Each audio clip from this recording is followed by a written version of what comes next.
Bom dia, turma! Tudo bem com vocês?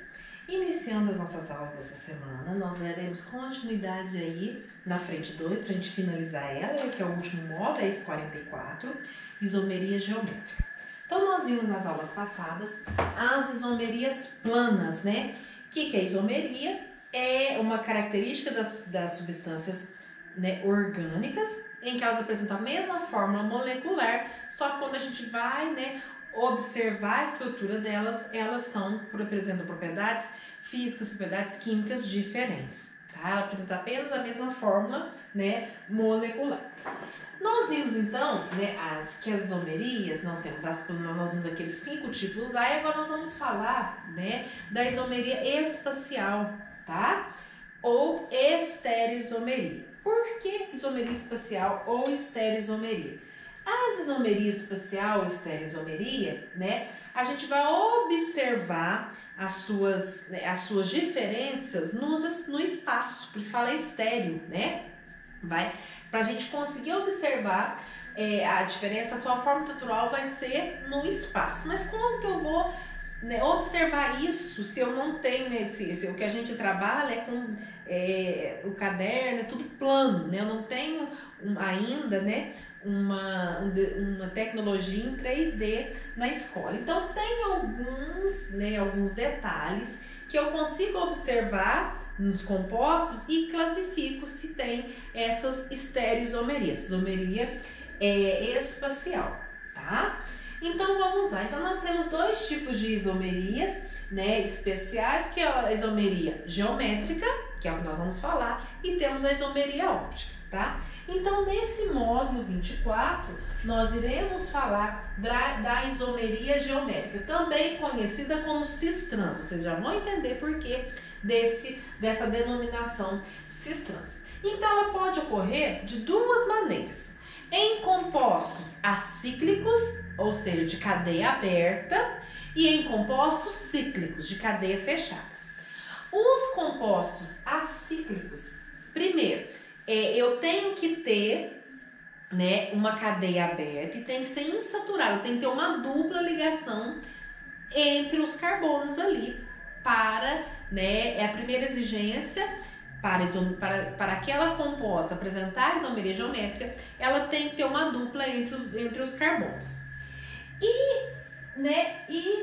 No caso, né, dessas duplas, os ligantes, os átomos ligantes ao carbono da dupla, eles têm que ser diferentes entre si. Os ligantes daquele carbono da dupla têm que ser diferentes entre si.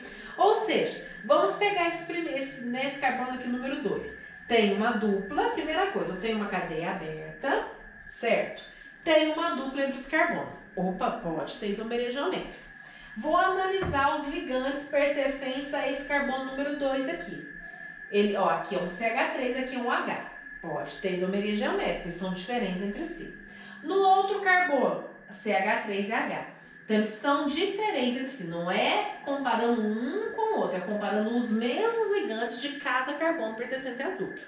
Então, se eles apresentam ligantes diferentes entre si, apresentam a dupla. E apresentam ligantes diferentes entre si, então tem isomeria geométrica, tá?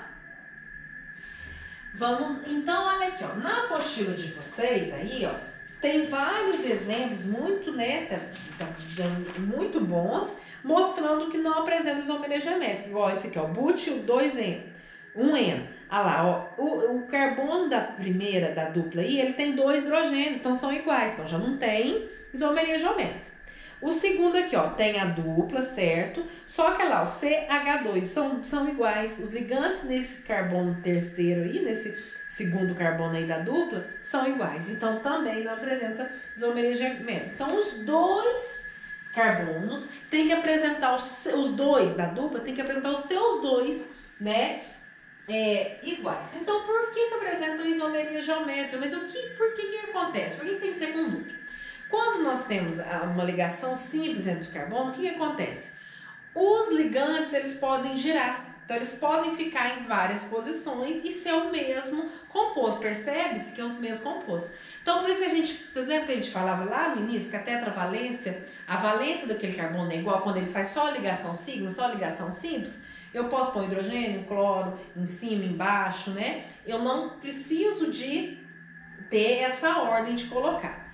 Quando eu tenho a dupla, então, se eu colocar, por exemplo, um CH3 de cá, um H de cá, e aqui inverter, eu já inverto as propriedades físicas daquele composto. Já transformo em outro composto, né, diferente fisicamente. Vocês vão entender por quê. Entenderam? O que acontece, né? A dupla, ela não deixa, né, a presença da dupla, essa dupla, ela não deixa os ligantes mudarem de posição, tá? Elas não deixam eles virar. O que acontece? Quando ele vai girar, ele não gira só os ligantes, ele gira inteiro. Então, se ele for girar, né, ir para baixo, por exemplo, o CH3 vai junto. Não é igual com a sigma, que ele girava e o CH3, né, continuava no mesmo lugar, só mudava a posição das valências, a gente fala que a valência é igual. Com a dupla não acontece isso. Se gira, né, se aparecer um outro composto com os mesmos ligantes, só que em posições diferentes, percebe-se que tem, né, propriedades físicas diferentes, tá? No caso, qual que é a condição para as cadeias fechadas? Primeiro, tem que ser um ciclo saturado, não pode apresentar insaturação, tá? E apresentar pelo menos 2 ligantes diferentes no ciclo, tá? Então tem que ter 2 ligantes diferentes, tá? Então igual nós temos aqui, ó, um cloro e um cloro, ó, 2 ligantes assim, eu tenho que ter tipo ramificações ou ligantes lá. Nesse carbono aqui, ó, então eu tenho um hidrogênio e um cloro, então já sei que são ligantes diferentes. Nesse carbono aqui, ó, eu tenho outro hidrogênio, né, para completar a tetravalência, e o cloro. Se eu tivesse 2 cloros aqui no mesmo carbono do ciclo, já não tinha isomeria, tá? Então tem que ter ligantes né, uma ramificação ou ligante no carbono do ciclo e outro em outro carbono do ciclo, para se ter, né, a isomeria geométrica, certo? E aí, se tem isomeria geométrica, tá? Então, te deu lá a molécula, eu vi essas condições, cadeia aberta, aumentei a dupla, os ligantes têm que ser diferentes entre si. Então, nós já apresentamos 2 isômeros, tá? Então, aquela molécula apresenta isomeria geométrica, ela estabelece, ela segue as regras, ela, né, tem as condições, ela tem os critérios para se ter isomeria geométrica. Então já tem 2 isômeros. Nós falamos isômero cis e isômero trans, tá? O cis, o que acontece? Os ligantes de maior massa molecular estão do mesmo lado do plano. Então vamos lá, ó. Os ligantes de maior massa molecular aqui, ó. Entre o CH3 e o H, quem tem maior massa molecular? O CH3. Tá pra cima. Entre o H, o CH3C, né, H2 aqui, ó. Quem que tem maior massa molecular? Esse, né, esse ligante aqui, ó. Estão do mesmo lado. Então, nós chamamos isso de cis. Quando os ligantes de maior massa molecular estiverem em posições que a gente fala transversais, por isso que vem o nome de trans. Então, olha lá, ó. Esses ligantes aqui, ó, entre o hidrogênio e o CH3, quem tem maior massa molecular? O CH3, tá para baixo. Entre o H, o CH3 e o CH2, quem tem maior massa molecular? Esse aqui. Então, ele tá para cima. Tá vendo que eles estão transversos? Então, por isso que aí nós temos a posição trans, tá? Então, vocês lembram de falar, tem muita gordura trans.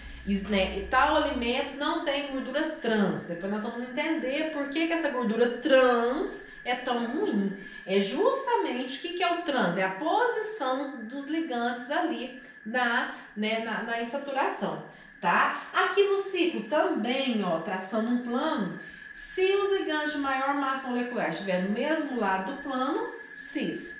Se eles estiverem em lado transverso, então vai ser isômero trans. Tá? E aí, no Enem mesmo, ele gosta muito de cobrar em forma de bastão, pra gente identificar qual é o isômero cis, qual é o isômero trans. Então, primeiro, eu tenho que ter a dupla ligação no meio da cadeia carbônica de bastões, tá? Se estiver no final, não vai ter isomeria cis-trans, porque no final sempre vai ter um CH2, então vai ter dois ligantes iguais. Então, primeira condição para a gente bater o olho lá, né, nas questões, tem que estar essa dupla ligação no meio de uma cadeia orgânica, tá? E aí eu vou observar a continuação da cadeia orgânica. Igual aqui, nós temos aqui o meio, tá no meio da cadeia, uma dupla, e continua a cadeia para lá. Se, né, a continuação, né, eu vou observar, for um para cima, né, um para cima, um para baixo, então tá em posições transversas. Então nós já falamos que é um isômero trans. Se, né, a posição estiver, né, assim, dessa maneira, tudo para baixo ou tudo para cima, né, igual aqui, ó, tá, ó, tudo para cima, então é um isômero cis, entenderam? Então eu vou olhar a continuação da cadeia. Se continua no bastão para cima, para baixo, trans. Continua no bastão, tudo descendo ou tudo subindo, cis, certo?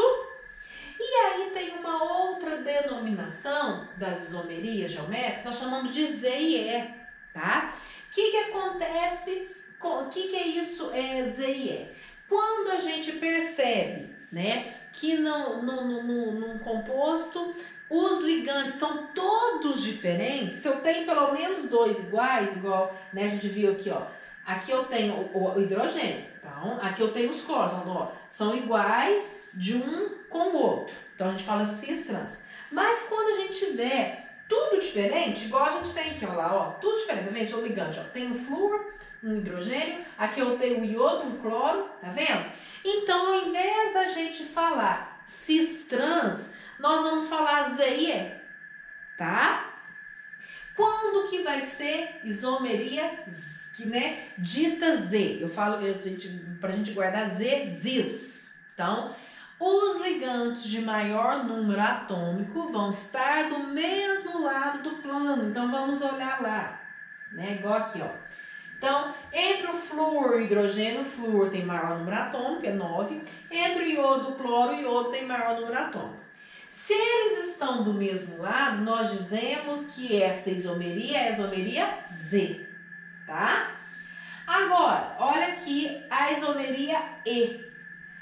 O flúor, que tem maior massa, né, maior número atômico que o hidrogênio, está de um lado, e o iodo, que tem maior número, né, atômico entre ele e o cloro, está do outro lado. Então, são posições transversas. Só que como os ligantes são tudo diferentes, o mais correto de falar é isomeria E. Então, Z, os ligantes de maior número atômico são do mesmo lado, então só de dizer cis, e o outro que sobrou é o E, né? Que são de lá, os ligantes de maior número atômico estão em lado transversos, certo? Vocês podem continuar fazendo para mim aí, grifando as partes mais importantes da apostila. O material de vocês está bem bacana, muito bom, tá? Olhar nesse saiba mais aí no final da leitura do E e do Z, muito importante isso aí, tá? E fazer para mim os exercícios da página 291 e 292, que a gente vai corrigir na nossa videoconferência e tirar alguma dúvida a respeito dessa estereoisomeria, tá bom? Bons estudos, até a próxima!